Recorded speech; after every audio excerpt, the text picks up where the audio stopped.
After you install everything, we're going to test the operation of the interface. You're going to press and hold on top right corner of the screen for a few seconds and release, and the interface is going to be activated, like so. Now, you can see the interface is activated, and whatever is shown on the phone is now on the screen.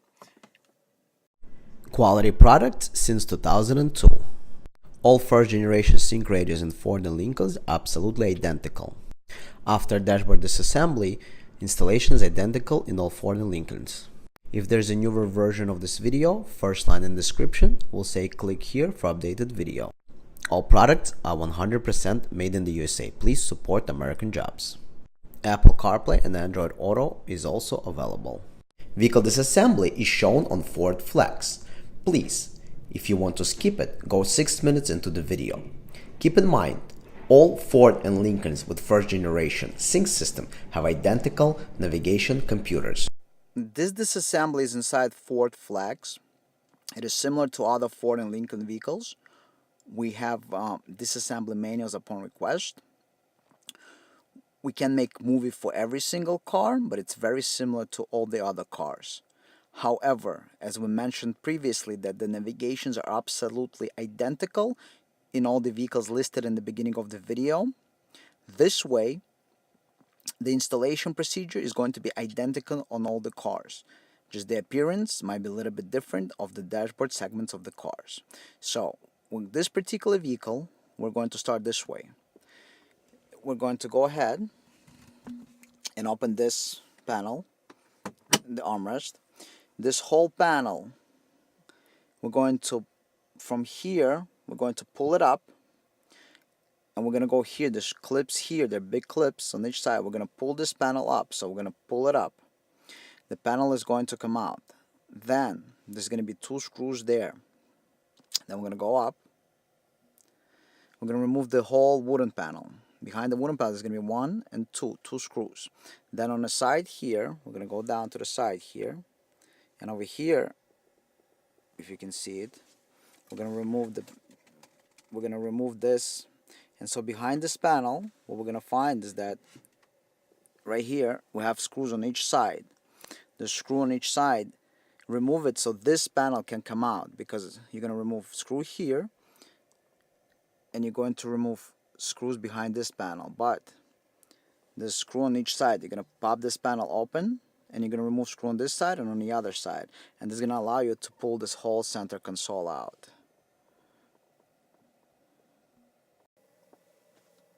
Okay, so first we're going to remove this panel. Take a plastic tool, similar, carefully, and remove this.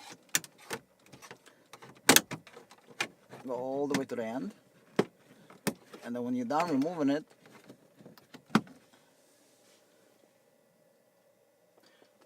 you will find 2 screws that you have to remove for this panel. But there's 2 screws on the bottom as well. So we're going to go ahead and remove those 2 screws. And then from there, after we remove 2 screws, we're going to go down. Okay, so now you see the panels are open.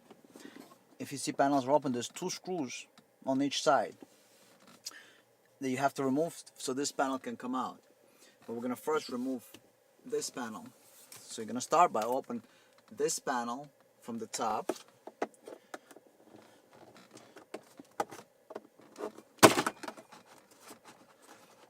You pop the panel out, then you're going to have to switch the vehicle into gear. And then over here, there are 2 big, long type of clips, so you have to kind of pull on them, right? But be very careful not to break anything. But they're there and you're going to remove. You see? And the panel comes out. Now, disconnect this switch if you have. And then you can disconnect another one for the light. So disconnect those switches and pull the panel out. Now, you got 2 screws over here that you need to pull out. So this panel comes out, but don't forget there's screws on the side, on each side. Behind this panels right here, there's screws. So this whole panel comes out, so you're going to remove the screws as well. So now when all the screws are out, Just go ahead and pull on this panel a little bit, right? Grab it from down here. You can pull it out. Then over here you have automatic climate control sensor, so don't break it. And then you can go ahead and pull the rest of the panel out. Just hold this panel kind of up. So pull the bottom out. Now we're gonna go up.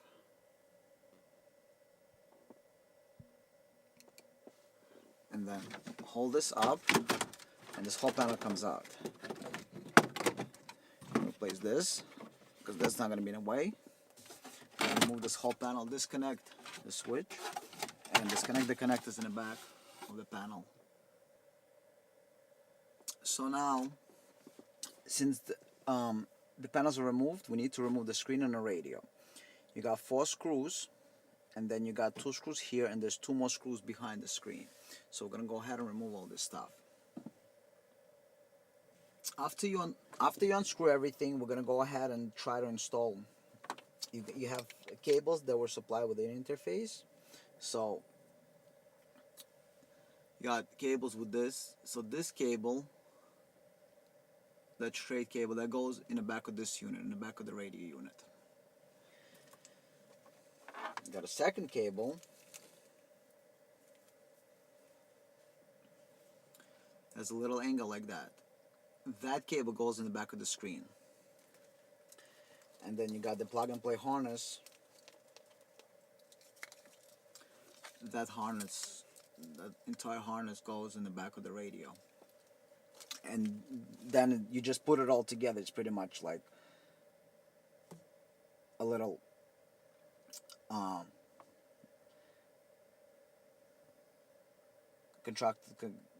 little Lego set type of deal. Snaps in place and you're done.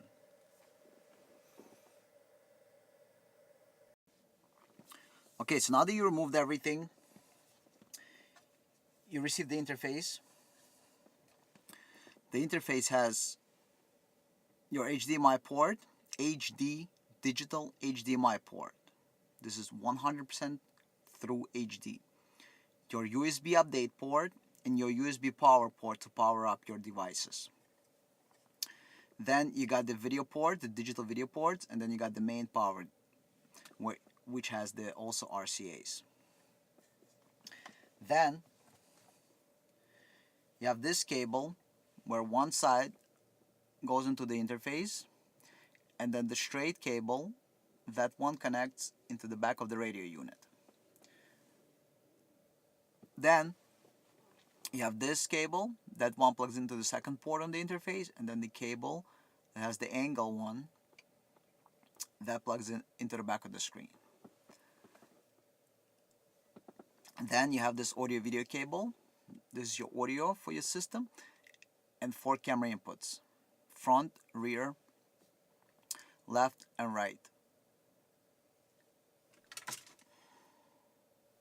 Then you have this plug and play harness that plugs into the back of the radio. So you're simply going to remove the radio, match all the connectors. You can't go wrong. They're all different sizes, so you're just gonna match each one, plug it all in, and test the interface. Okay, so this is the back of the screen. This plug you're going to replug.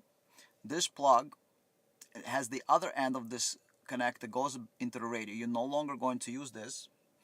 Instead, you're going to plug this right angle one in here.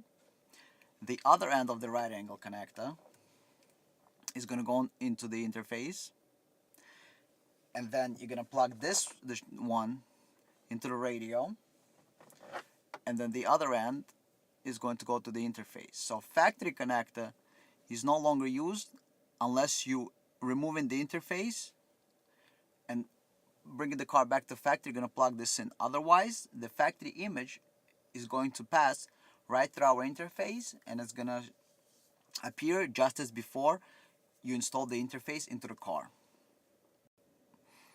After you install everything, we're going to test the operation of the interface. You're going to press and hold in the top right corner of the screen for a few seconds and release, and the interface is going to be activated, like so.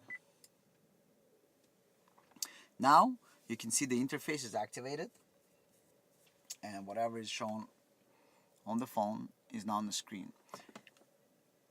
This model type of year cars that we listed in the beginning of the video have very good quality screen, and that's why the image is clear, and we're the only company on the market, not only made in USA interface, it is the only interface with HD quality mirroring. Even though some other interfaces may offer HDMI input, still that HDMI input is not going to be HD quality. Now, I want to show you a little trick. If you go into the settings of your Waze application, if you go into settings of Google Maps, here Maps or MapQuest, you will find this feature. It's called, I'm going to show it to you actually, then I'm going to tell you what it's called. So go into the settings. In settings, you're going to go to the feature called Sound and Voice. Then you're going to go to the feature called Sound Output. You need this feature, Play as Bluetooth Phone Call. When directions come in to the car, you're listening to your factory AM/FM radio, CD player, XM radio, or any other source. You don't have to have the unit set to auxiliary audio in order to hear directions. The direction is going to come in into your car as Bluetooth call. So, you know when you're driving and the phone starts to ring and you hear the speakers ringing and you decide whether to answer or hang up? Well, in this case, you don't have to decide anything. Instead of phone ringing, you will hear directions. Make a right, make a left, go straight, or, exit in the head, or whatever the app wants to notify of. After the notification is done with, it will go back to playing your source. You don't have to do anything. You don't have to interact with the system in any way, shape, or form. It is all done without any interaction by the driver. This available in Waze, MapQuest, Nokia's Here We Go Maps, and Google Maps. All those apps are available absolutely free from the App Store or Google Play Store. This interface has no limits. Netflix works, YouTube works, all applications work 100%. Next, we're going to demo YouTube. So here you can see YouTube video playing. It is not playing on a phone. It is playing right out there. We can pause and we can play. You can also do, Hey Siri. And if you have the Siri activated, you can use it as just like the CarPlay you would use. And then you can do just like the modern CarPlay. You don't need to CarPlay. You need to have a CarPlay, a new car, to do all these features. Look at this. Hey Siri, open YouTube. Hey Siri, open Waze. If you're doing nothing and you're waiting for somebody, you can watch Hulu, let's say. So see the Hulu is on the phone and then it's waiting for you to start playing movie. So, for example, we got in the Hulu, I believe we got some movie trailers. So we can play a trailer from a movie, and that trailer is going to appear on the screen. I think this is an ad. And any other app, you can do HBO, Amazon, Prime Video. There's no limit. There's no limit. Any app can be used. Now, we got the cameras. Rear camera. If you don't have the camera installed, the rear camera is going to appear. And you see how I have the logo on the bottom that says rear camera? This is where your rear camera is going to appear. If there's a factory rear camera, you put on reverse, the camera is going to appear. If you want the camera to appear through our interface, it will need to be simply rewired with an RCA. Now, you got front camera. Right there again, you got the image front camera, and you got it on top, so you know you're watching the front camera. So with a glance, you can see which camera is activated. Next one, left camera. Right there, you see left camera logo is on the left bottom corner, so you just glance and you know which camera is on the screen. Same thing with the right camera. right there, right camera. Again, you glance and you know the image is here, so you know it's the right camera on the screen.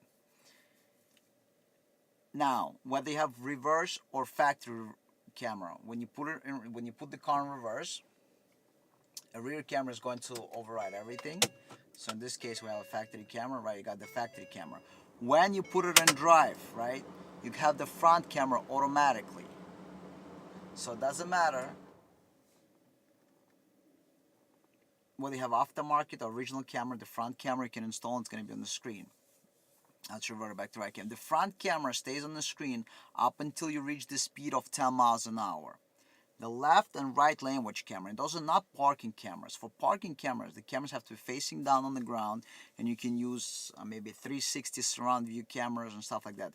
This interface is built specifically for lane watch cameras. You put the left signal on, left camera comes on. You put the right turn signal on, the right camera comes on. Now, you can activate the cameras two ways. Either they activate when you're standing and doing nothing, or when you're driving over 15 miles an hour. Now, what I'm going to do is I'm going to show you. Let's say I'm on phone mirroring, right? I go left camera, I go right camera, the right camera comes on. Even if I'm on factory screen, same thing. Left camera, right camera, left camera, right camera, reverse, and then when you're going to drive up to 10 miles an hour, the front camera is going to stay on the screen.